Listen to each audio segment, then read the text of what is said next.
Savannah Mitchell, 29, stared at her phone in disbelief. The family group chat notification had appeared innocently enough, but the message inside shattered her world. "We think it's best you step away from family gatherings for now." Her parents had sent it to everyone, aunts, uncles, cousins, effectively exiling her from her own family. Before she could respond, her Aunt Elaine's reply appeared. "I've been waiting 15 years to expose what really happened.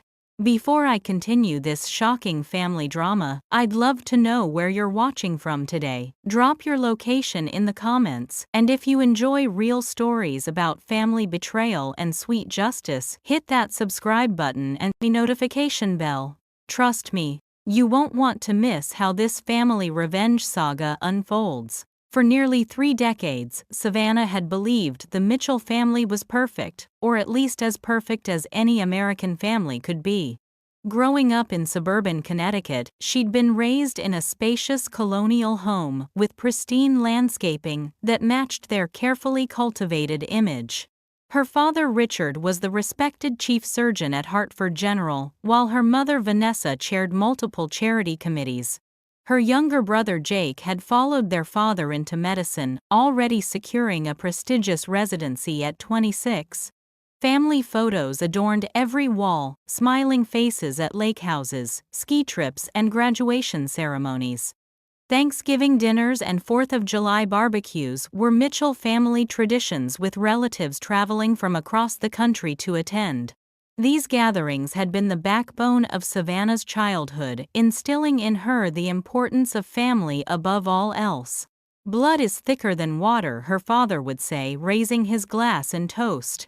"Family protects family." Everyone would nod in solemn agreement. Savannah had built her identity around being a Mitchell.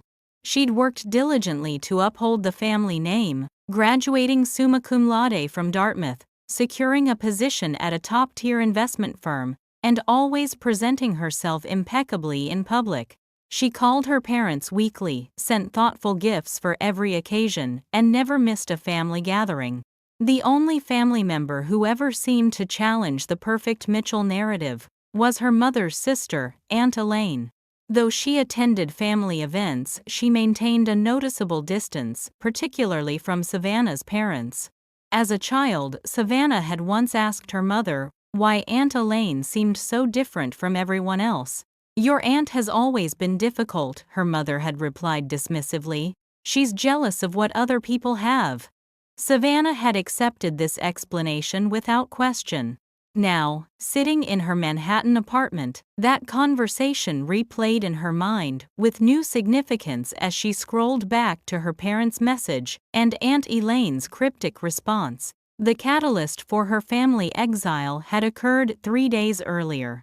After years of working 80-hour weeks to prove herself worthy of the Mitchell name, Savannah had finally decided to prioritize her own happiness. She'd resigned from her prestigious but soul-crushing finance job to pursue her passion for sustainable architecture, a decision her parents had met with thinly veiled disappointment. "You're throwing away everything we've built for you," her mother had said during their last phone call. "I'm building something for myself," Savannah had countered. The argument had escalated with her father, eventually taking the phone to deliver what would become his final words to her before the group message. "If you can't respect the path this family has laid out, maybe you don't respect this family at all." Now 3 days later, she had been publicly banished from the family she had spent her entire life trying to please. But it was Aunt Elaine's response that sent chills down her spine. What had happened 15 years ago? What secrets lay beneath the perfect Mitchell family facade? With shaking hands, Savannah dialed her aunt's number. "I've been waiting for your call," Elaine answered on the first ring. "What did you mean about waiting 15 years?" Savannah asked, her voice barely above a whisper. She had driven 2 hours from Manhattan to her aunt's modest home in Mystic, Connecticut. The coastal cottage, with its weathered shingles and wild garden, couldn't have been more different from her parents' manicured estate. Aunt Elaine's hands trembled slightly as she set 2 mugs of tea on the kitchen table. At 58, she resembled Savannah's mother, the same high cheekbones and auburn hair, but laughter lines mapped her face where her sister's had been smoothed by expensive cosmetic procedures. "I need to show you something first," Elaine said, disappearing into another room. She returned with a weathered cardboard box and placed it between them. "These are letters from your biological mother." Savannah's mug stopped halfway to her lips. "What are you talking about, Mom? Is my biological mother?" Elaine's eyes softened with compassion. "No, sweetheart. Vanessa isn't your biological mother. My best friend Charlotte Bennett was your real mother." The room seemed to tilt as Savannah gripped the edge of the table. "That's impossible. There would be adoption papers, birth certificates. Your father's medical connections and your grandfather's money made a lot of things possible," Elaine explained, including altering official records. With unsteady hands, Savannah opened the box.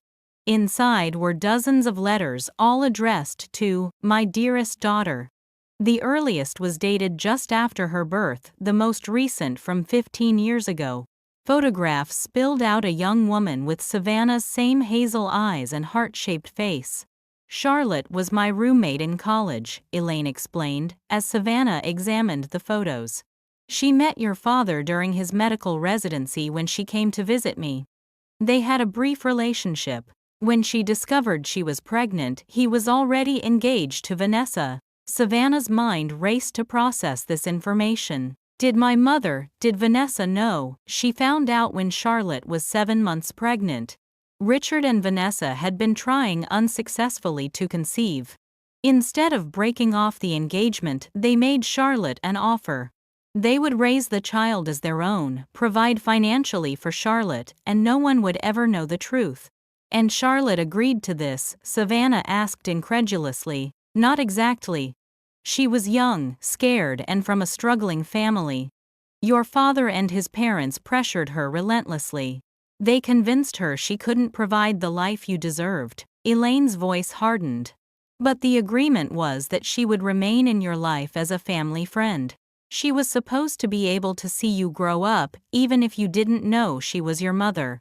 Savannah vaguely remembered a woman named Charlotte visiting occasionally when she was very young, someone her mother never seemed happy to see. "What happened to her?" Savannah asked, though something in her gut already knew the answer.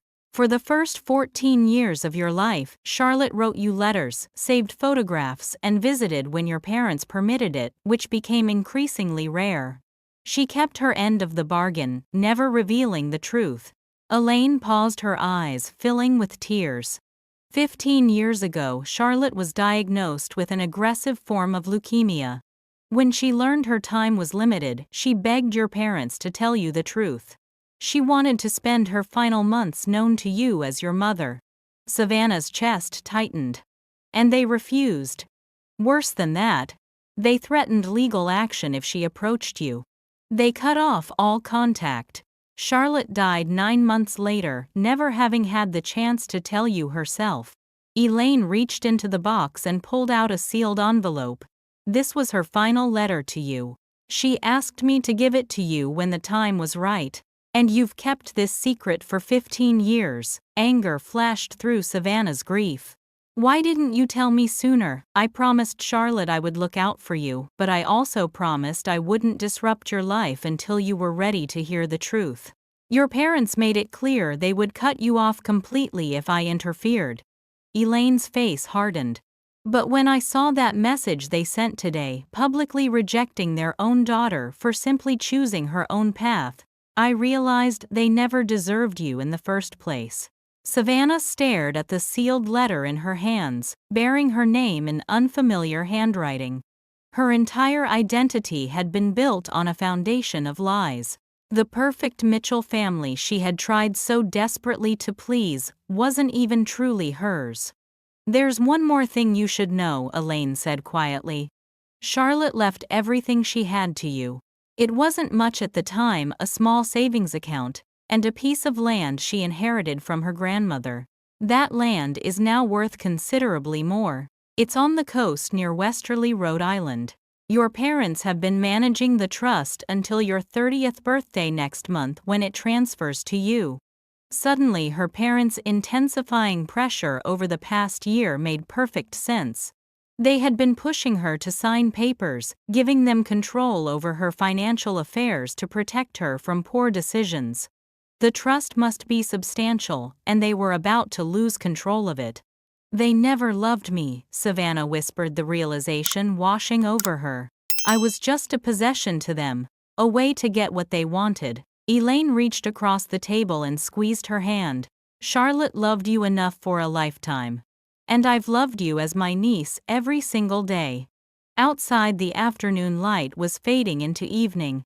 Savannah's old life, her understanding of herself and her family, was disappearing just as surely. But as she carefully opened her birth mother's final letter, she felt something unexpected stirring beneath her grief, the first sparks of anger and resolve. 2 weeks after discovering the truth about her parentage, Savannah sat in her car outside her parents' sprawling Connecticut home. The annual Mitchell family 4th of July barbecue was in full swing, an event she had been explicitly uninvited from in the group message. Yet here she was, Charlotte's final letter folded in her pocket, Aunt Elaine's car parked beside hers. "Are you sure you want to do this?" Elaine asked, her voice steady but concern evident in her eyes. Savannah nodded. "They've controlled the narrative my entire life. It's time they heard mine." The past 14 days had been a whirlwind of emotional discovery. She had read and reread every letter from her biological mother, absorbing Charlotte's love, hopes, and heartbreak. The final letter had been the most difficult, Charlotte's goodbye, written when she knew she wouldn't survive to see her daughter grow up. "I hope someday you'll understand that giving you up was the hardest choice I ever made," Charlotte had written. "But know this, not a single day passed that I didn't think of you, love you, and fight to remain part of your life in whatever small way they would allow. You were never forgotten, never unloved." The letter had also revealed the extent of her parents' deception. Charlotte had documented their increasingly restrictive rules about when she could visit, the supervised interactions, and finally, their complete rejection when she became ill. "They fear what you might learn if we become too close," she had written. "They fear losing control." After the shock had begun to subside, Savannah had consulted with an attorney specializing in estate law. What she discovered had only fueled her determination. The coastal property Charlotte had left her had been developed into luxury condominiums over the past decade. The trust, which her parents had been administering as co-trustees, was now worth over $7 million. Recent financial records showed her parents had been systematically mismanaging the trust, using legal loopholes to redirect income into their own business ventures. They had been living partially off her inheritance for years, all while pressuring her to maintain the career they had chosen for her. Taking a deep breath, Savannah stepped out of the car. From the backyard came the sounds of laughter, music, and conversation, the soundtrack of Mitchell family gatherings she had known her entire life. She and Elaine walked around to the gate that led directly to the back patio, where 24 relatives were enjoying the summer afternoon. Her mother spotted her first. Vanessa Mitchell froze champagne flute halfway to her lips, her practiced smile faltering. "Savannah," she said, her voice carrying across the suddenly quieting yard. "This isn't a good time. We were clear about our feelings." "You've been clear about a lot of things over the years, Mom," Savannah replied, loud enough for everyone to hear. "But clarity and honesty aren't the same thing, are they?" Her father appeared at her mother's side, his face flushed with either anger or embarrassment, possibly both. "You need to leave," he said firmly. "Actually, I think it's time I stayed." Savannah moved to the center of the patio, aware of all eyes on her. Her brother Jake watched with confusion from the sidelines while cousins, aunts, and uncles shifted uncomfortably. "It's time everyone heard the truth about our perfect family."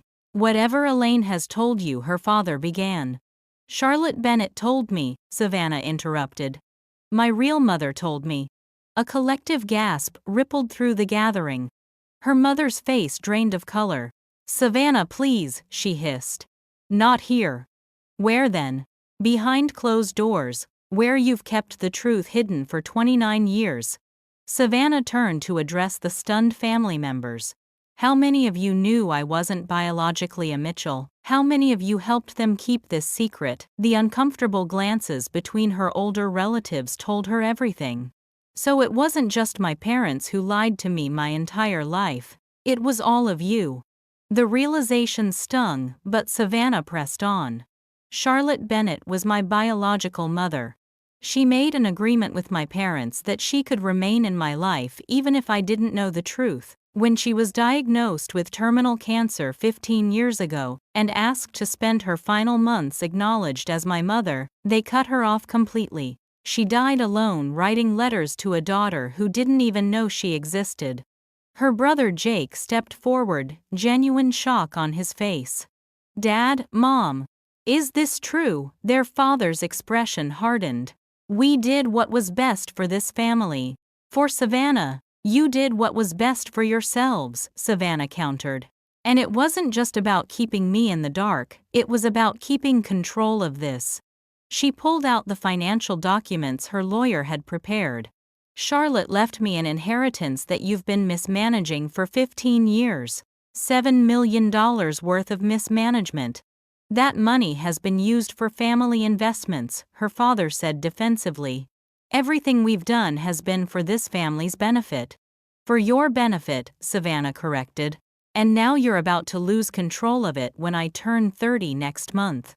That's the real reason for this sudden decision that I should step away from the family, isn't it? You were hoping I'd disappear quietly. Maybe even sign those management papers you've been pushing on me before." I discovered the truth. The stunned silence from her relatives confirmed what Savannah had suspected. Most of them had no idea about the financial side of her parents' deception. Her mother stepped forward, voice lowered to an urgent whisper. "Savannah, please.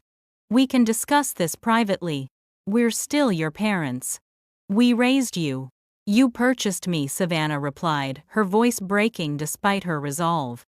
"You bought me from a frightened young woman, then systematically erased her from my life. When she was dying, you denied her the chance to say goodbye to her own child." Tears streamed down her face now. "What kind of people do that?" "People who wanted to protect their daughter from unnecessary pain," her father said, his voice taking on the authoritative tone he'd used throughout her childhood, whenever his decisions were questioned. The assembled family members had gone completely silent, now the festive holiday atmosphere utterly shattered as they watched the family drama unfold. "Protect me," Savannah let out a hollow laugh. "Let's be honest for once in this family. You wanted to protect yourselves. Your reputation. Your control over my life and Charlotte's money." Her mother stepped closer, lowering her voice. "Savannah, you're making a scene. Think about what you're doing to this family." "I've thought about nothing else for 2 weeks. I've read every letter Charlotte wrote me, the letters you hid.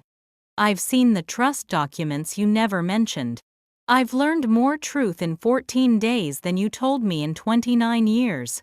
From the sidelines, her brother Jake approached cautiously. "Savannah, I had no idea about any of this, I swear." The genuine shock and confusion on his face suggested he was telling the truth. Despite being 3 years younger, Jake had always been the golden child, following precisely in their father's footsteps, without question or rebellion. "Of course you didn't," Savannah replied, softening slightly toward her brother. "You were the child they actually wanted." "That's not fair," her mother interjected. "We've loved you as our own from the moment you were born. We've given you every advantage. Every advantage except the truth. Every advantage except the chance to know my real mother before she died." Savannah's voice cracked. "I spent 15 years grieving a woman I thought was just a family friend while you watched, and said nothing." Her father cleared his throat, clearly attempting to regain control of the situation. "I think we should continue this discussion privately. The rest of you please enjoy the food and drinks. Savannah, Elaine, let's go inside." "No," Savannah said firmly. I'm done with private family discussions where the truth gets buried. Everyone here has been complicit in this lie, whether actively or passively. They deserve to hear everything. She turned to face the gathered relatives. Did any of you ever question why Charlotte suddenly stopped coming to family events? Did anyone besides Aunt Elaine try to stand up for her rights as my mother? The uncomfortable silence answered her question. Her second cousin Martha finally spoke up. We were told Charlotte had agreed it was better to make a clean break, that continuing to see you was too painful for her. A clean break, Savannah repeated incredulously. She was dying. All she wanted was to be acknowledged as my mother before she was gone forever. She pulled Charlotte's final letter from her pocket. She wrote this to me from her hospital bed. Would you like to hear what it says, Savannah? That's enough, her father warned, stepping toward her. Aunt Elaine moved protectively to Savannah's side. Let her speak, Richard. You've silenced her mother's voice for 15 years. You won't silence her daughter's today. With shaking hands, Savannah unfolded the letter and began to read aloud. Charlotte's final words described her love for the daughter she had never been allowed to claim, her regret at the agreement she had made when young and vulnerable, and her hope that someday Savannah would understand, and perhaps even forgive her for not fighting harder. I hope you'll find your own path in life. Savannah read, her voice steady despite her tears. The path that brings you joy, not the one others pressure you to follow. That's my final wish for you, my beautiful daughter. She folded the letter and looked directly at her parents. 15 years later, when I finally decided to follow my own path instead of yours, you discarded me, just like you discarded her. The patio had fallen completely silent. Even the birds seemed to have paused their songs in the surrounding trees. Savannah could see the impact of her words rippling through her family members, shock, discomfort, and in some faces the dawning of understanding and shame. Her father's jaw tightened as he struggled to maintain his composure. You have no idea the sacrifices we made for you. We gave you a life of privilege, opportunities Charlotte never could have provided. You deprived me of a mother's love. You lied to me my entire life. And you've been stealing from me since she died. Savannah's voice rose. Tell me, Dad, how exactly were those sacrifices on your part? We didn't steal from you, her mother interjected, clearly alarmed by the financial accusations being aired so publicly. Everything was done legally with proper documentation. Legally doesn't mean ethically, Savannah countered. I've had the trust documents reviewed. You've diverted over $2 million into your own business ventures and personal accounts over the past 15 years. Money that was meant for me. Her uncle Robert, her father's brother and fellow doctor, stepped forward with a troubled expression.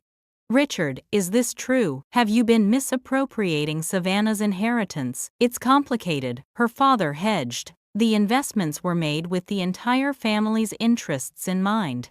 I'd like to hear more about these family interests, Jake said, his expression hardening as he moved to stand beside Savannah. Because from where I'm standing, it sounds like you and Mom have been lying to all of us for years. This unexpected support from her brother, the one person whose opinion her parents truly valued, seemed to finally crack her father's facade. For the first time, Savannah saw something she had never witnessed before: her father, at a loss for words, his carefully constructed image of benevolent family patriarch, crumbling before the assembled Mitchell clan. I'm sure many of you watching have experienced a moment when family secrets suddenly came to light.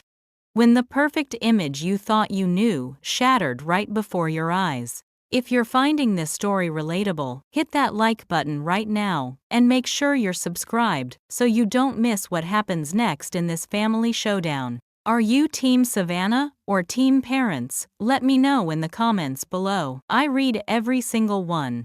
The 4th of July barbecue had devolved into a family council of war. Small groups huddled across the once festive backyard, urgent whispers replacing casual conversation as family members processed the revelations.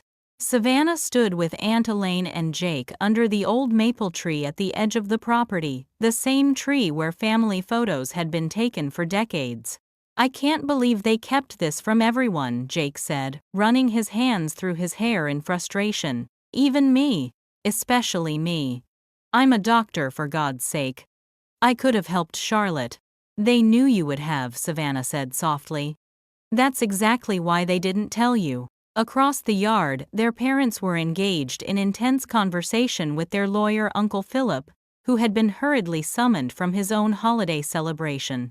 Their mother kept glancing nervously in Savannah's direction, while their father's face remained set in grim determination. Aunt Elaine checked her watch. "They'll be strategizing damage control.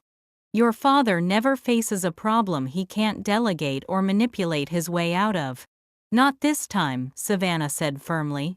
Other relatives approached their small group in waves, some offering awkward support, others asking probing questions, and a few expressing outright skepticism about Savannah's claims. The family was clearly dividing into factions. Her cousin Megan, who had always followed Vanessa's lead in family matters, approached with tight lips. "Did you have to do this today? You've ruined the entire celebration." "I'm sorry, the truth is such an inconvenience," Savannah replied coldly. "You could have handled this privately," Megan insisted. "Now you've dragged everyone into your drama." "It became everyone's drama the moment they all participated in the lie," Aunt Elaine interjected. "Don't blame Savannah for finally speaking the truth." As Megan walked away, Savannah's elderly grandfather Walter Mitchell approached slowly with his walker. At 92 he was the family patriarch, though he had ceded most decision-making authority to his son Richard years earlier. "I knew Charlotte," he said without preamble, his voice quavering but clear. "Sweet girl. She deserved better than what happened to her." He fixed Savannah with watery blue eyes. "So did you." "You knew the truth all along," Savannah said, not a question, but a statement. Her grandfather nodded. "I advised against the arrangement from the start, said no good would come from building a family on lies. But my son has always done things his own way." "Why didn't you ever say anything?" Jake demanded. Walter sighed heavily. "By the time I realized how wrong it had all become, Charlotte was already gone, and Savannah was being raised as a Mitchell. I told myself it was too late to undo the damage." Regret etched deep lines around his eyes. "That was my failure."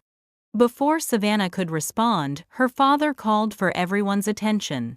The assembled family members quieted as Richard and Vanessa Mitchell took center stage on the patio, flanked by Uncle Philip and two of her father's brothers. "Today has been difficult." Richard began, his voice taking on the measured tone he used when addressing hospital boards. "Clearly there have been misunderstandings and emotions are running high." "Misunderstandings?" Savannah interrupted incredulously. "Is that what we're calling decades of deliberate deception now?" Her father's jaw tightened. "Savannah, please. We're trying to address this situation responsibly. Unlike how you addressed my mother's dying wish or my inheritance," Uncle Philip stepped forward. "Regarding the financial matters Savannah has raised, I want to assure everyone that all trust management decisions were made within legal parameters. Any allegations of impropriety are simply misinterpretations of complex financial structures. I have documentation proving otherwise," Savannah countered, holding up her folder of financial records. "Would you like me to distribute copies? I brought enough for everyone." Her father's face flushed with anger. "That won't be necessary. Philip will review any concerns you have privately." "I've already had them reviewed privately by my own attorney," Savannah replied. "He's filing paperwork tomorrow to remove you both as trustees and initiate an investigation into financial mismanagement." A shocked murmur ran through the gathered family. Legal action was unprecedented in the Mitchell family, where appearances and family unity had always been paramount. "You'd sue your own parents?" her mother asked, her voice breaking. "You stole from your own daughter," Savannah countered. "You denied a dying woman the chance to be acknowledged as my mother." Where exactly is the moral high ground you think you're standing on? The family members began talking all at once, some defending her parents, others expressing outrage at the revelations. Through the chaos, Jake stepped forward to stand beside Savannah. "I think we all need to hear the whole truth," he said loudly enough to quiet the crowd. "No more legal jargon, no more euphemisms. Mom, Dad, did you deliberately keep Savannah from knowing Charlotte was her biological mother, even when Charlotte was dying?" Their mother looked away, unable to meet her son's gaze. "We made a promise to raise Savannah as our own," their father said stiffly. Breaking that promise would have only caused confusion and pain at a difficult time. For whom? Jake pressed. "For Savannah, for Charlotte, or for you? You don't understand the complexities." "I understand right from wrong," Jake interrupted. "I understand that a woman died without being able to say goodbye to her daughter, because of your decision. I understand that you've apparently been misusing funds from a trust meant for Savannah." Their father's careful composure finally cracked. "Everything I've done has been to protect this family's legacy. Charlotte was nobody, a girl from nowhere with nothing to offer except the child she couldn't properly raise. We gave Savannah everything: the best schools, the right connections, a place in society. And how does she repay us? By throwing away her career and now dragging our family name through the mud." The naked truth of his priorities hung in the air. No one spoke as his words echoed across the backyard. "At least we finally have honesty," Savannah said quietly, into the silence. "It was never about loving me. It was about what I represented." Another achievement for the Mitchell family record. Her mother stepped forward, tears streaming down her face. "That's not true. We did love you in our way. Your way wasn't enough. Not for me, and certainly not for Charlotte." As the implications of everything settled, over the gathering family members began to take sides more openly. Some moved to stand with Savannah, Jake, and Elaine, while others clustered protectively around her parents. The division was physical now, a visible representation of the fracture in the once unified Mitchell family. Grandfather Walter made his way slowly to the center of the patio, commanding attention despite his frail frame. "Enough," he said, his voice stronger than it had been in years. "This family has lived with lies for too long. Richard, Vanessa, what you did was wrong. No amount of rationalization changes that fact." He turned to face the entire gathering. "Charlotte Bennett deserved better. Savannah deserves better. And this family deserves better than to continue perpetuating these lies." The days following the 4th of July confrontation passed in a blur of legal meetings and family chaos. Savannah's attorney moved quickly to file for the removal of her parents as trustees, and to launch a formal investigation into their financial management. Meanwhile, the Mitchell family civil war raged across phone calls, text messages, and hurriedly arranged meetings.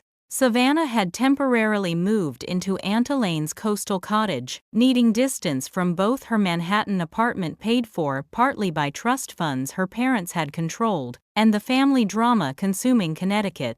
Jake visited daily, bringing coffee and a determination to piece together the full history they had both been denied. "I found these in Dad's study," he said one morning, placing a manila envelope on Elaine's kitchen table. "He doesn't know I took them." Inside were medical records from 29 years earlier, documentation of Charlotte's pregnancy, Savannah's birth, and the carefully orchestrated cover-up that followed. Vanessa Mitchell had checked into the hospital wearing a prosthetic pregnancy belly, while Charlotte delivered Savannah in a private room under an assumed name. Richard had arranged everything, using his position as chief surgeon to ensure cooperation and discretion. "They planned this for months," Jake said, disgust evident in his voice. "Dad falsified medical records. He could lose his license for this." "That's probably the least of his concerns right now," Savannah replied, reviewing the financial documents her attorney had obtained through discovery. "The trust investigation is revealing even more than we initially found. They've been systematically diverting funds since Charlotte died, not just into family investments but into offshore accounts. Dad's been hiding money for years. 3 days after the confrontation, their mother had appeared unannounced at Elaine's door, tearfully begging to speak with Savannah alone. Against Elaine's advice, Savannah had agreed. "I know you'll never forgive us." Vanessa had begun perched uncomfortably on the edge of Elaine's worn sofa. "But I need you to understand. We never meant for things to go this far." "Which part wasn't meant to go this far?" Savannah had asked. "Stealing my mother from me. Or stealing my inheritance after she died. The money. That was mostly your father's doing. The investment opportunities seemed legitimate at first. When things went wrong, he kept trying to recoup the losses with riskier ventures. And Charlotte was keeping her from me when she was dying, also just an unfortunate circumstance." Her mother had looked away. "Charlotte wanted to tell you everything. Richard was afraid of losing you, and afraid of what else might come out if the arrangement became public knowledge. What else was there to hide? Charlotte didn't just get pregnant accidentally," Vanessa had admitted quietly. "She and Richard had an affair that continued even after our engagement. It ended when she became pregnant, but there was more than just a medical ethics issue at stake. If the hospital board had discovered everything, the revelation had added another layer of betrayal to an already painful situation." Her father's hypocritical emphasis on family loyalty took on an even more sinister cast. Now, a week after the barbecue confrontation, Savannah sat in her lawyer's office in downtown Hartford, watching as he outlined what they had discovered.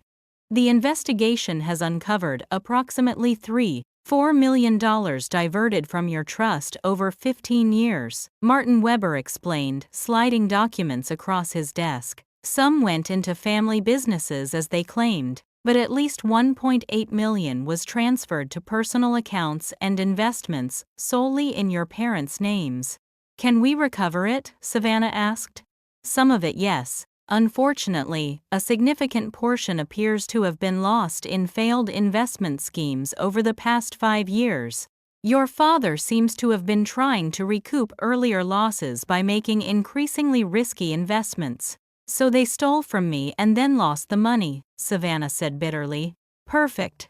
Not entirely lost," Martin corrected. "We've identified assets purchased with trust funds that can be reclaimed, including a vacation property in the Bahamas and several investment accounts. The court has already granted our emergency petition to freeze all assets pending resolution."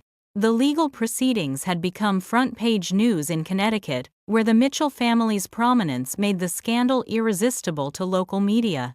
"Prominent surgeon accused of trust fund fraud and decades-long deception," the headlines blared.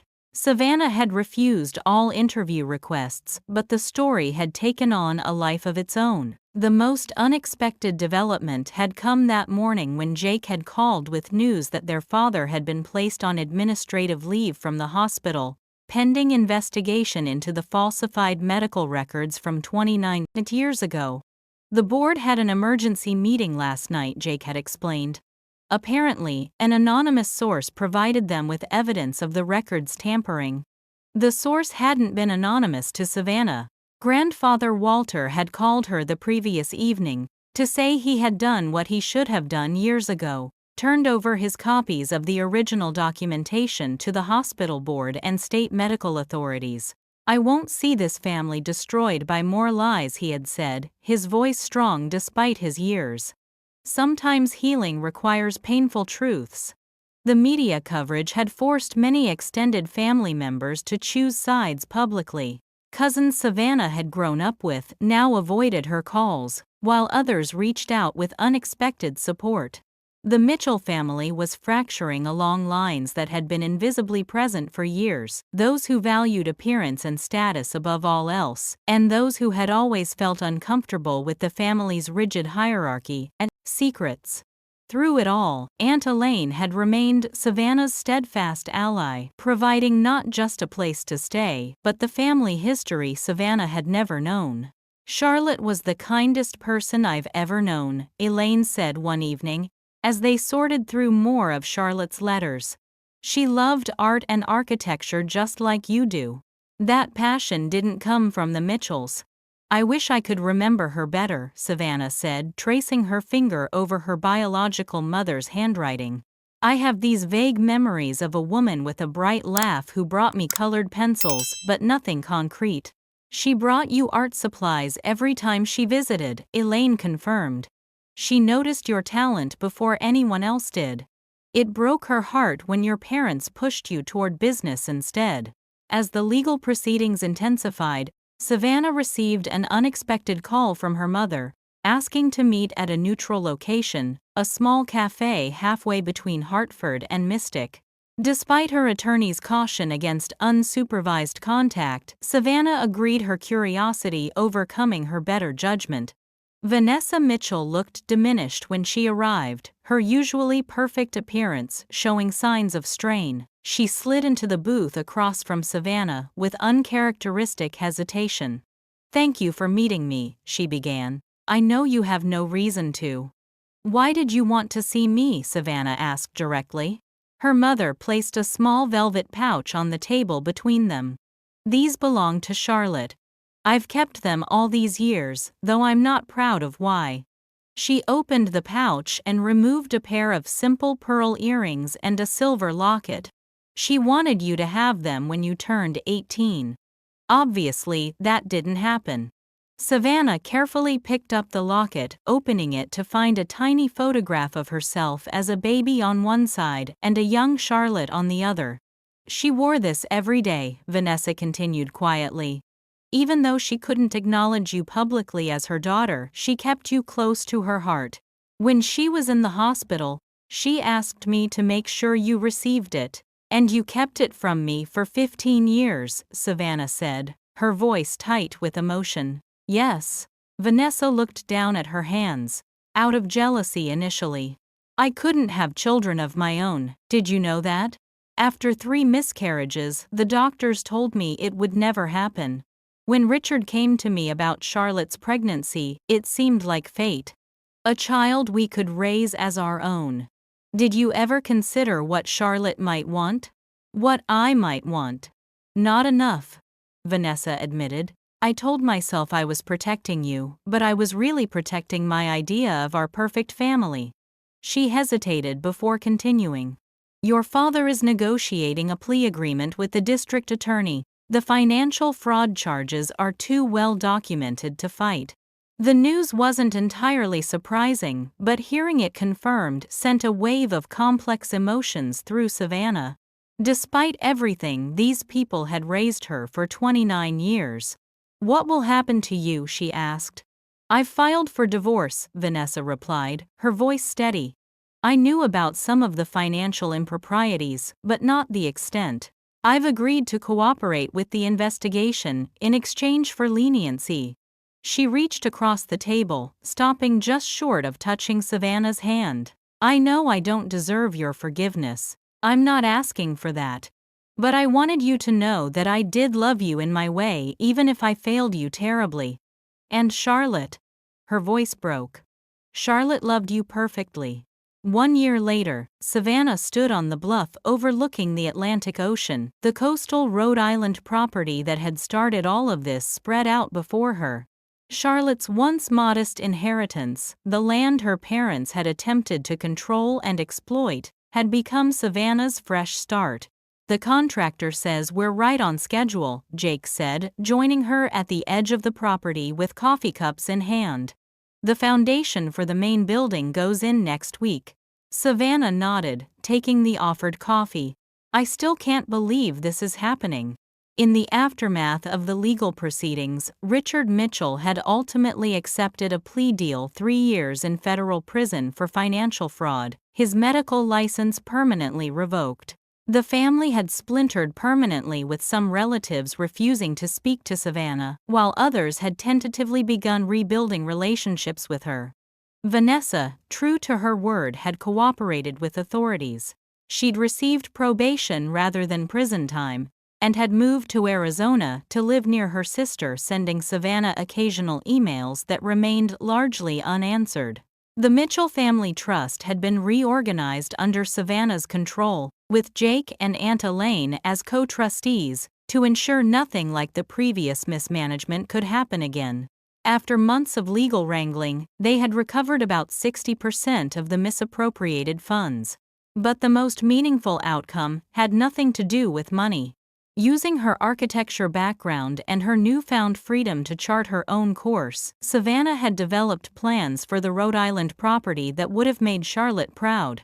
The Charlotte Bennett Art Center for Young Women. Jake read from the architectural rendering he held. She would have loved this. I hope so, Savannah said quietly. It feels right, turning what they tried to steal into something that honors her. The Art Center would provide scholarships, studio space, and mentorship to young women pursuing careers in art and architecture. The first class of scholars would begin their residency in just under a year once construction was complete.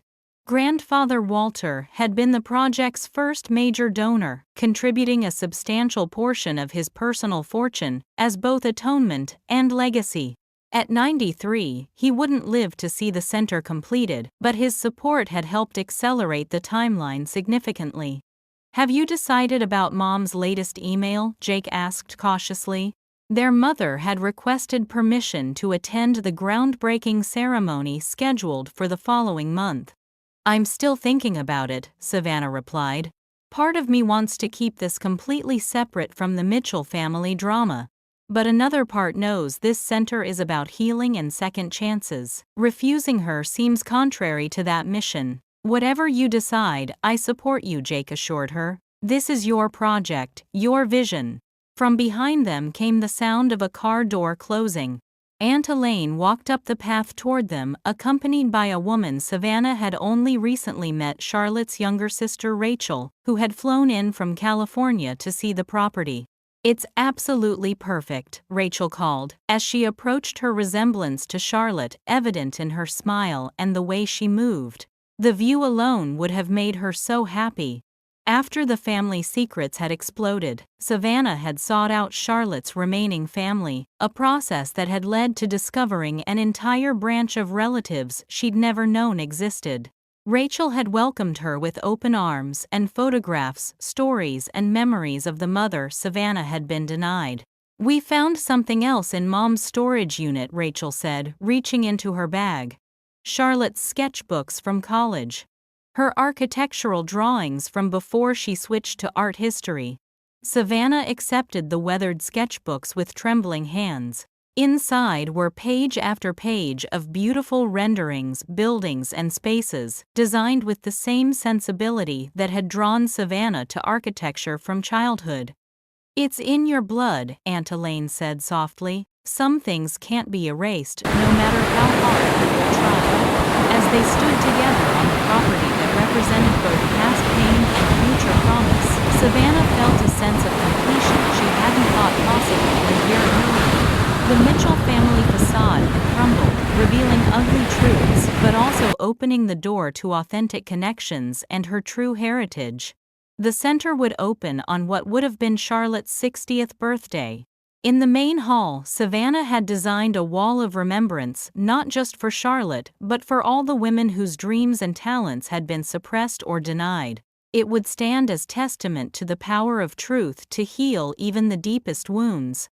"I've been thinking about forgiveness," Savannah said, looking out over the ocean. "Not for my parents' sake, but for my own. Holding on to anger takes so much energy I'd rather put into building something meaningful." "Charlotte would be proud of that decision," Rachel said. "She never stopped hoping you would find your own way." Jake squeezed his sister's shoulder. "You definitely have." As the sun began to set over the Atlantic, casting long shadows across the land that would soon transform into a place of creativity and opportunity, Savannah thought about the long twisted path that had led her here. The lies had been exposed, the secrets dragged into the light. Family ties had been broken, but new ones had formed in their place, connections based on honesty rather than obligation or appearance. The journey had been painful but necessary. In finding her true mother, Savannah had also found herself. This story of family betrayal and ultimate justice reminds me of how powerful the truth can be, even when it's painful. If you've ever experienced family secrets or had to stand up for yourself against those who were supposed to protect you, I'd love to hear your thoughts in the comments. Did Savannah make the right choices? Would you have forgiven her parents? Don't forget to hit that subscribe button if you enjoyed this story and want to hear more like it. Your likes, shares, and comments mean the world to me and help this channel grow. And if you know someone who might connect with Savannah's journey, please share this video with them. Sometimes the stories we hear help us make sense of our own lives. Thank you so much for listening. Remember, family isn't always about blood. Sometimes it's about who truly sees and accepts you for who you are. Until next time, take care of yourselves and each other.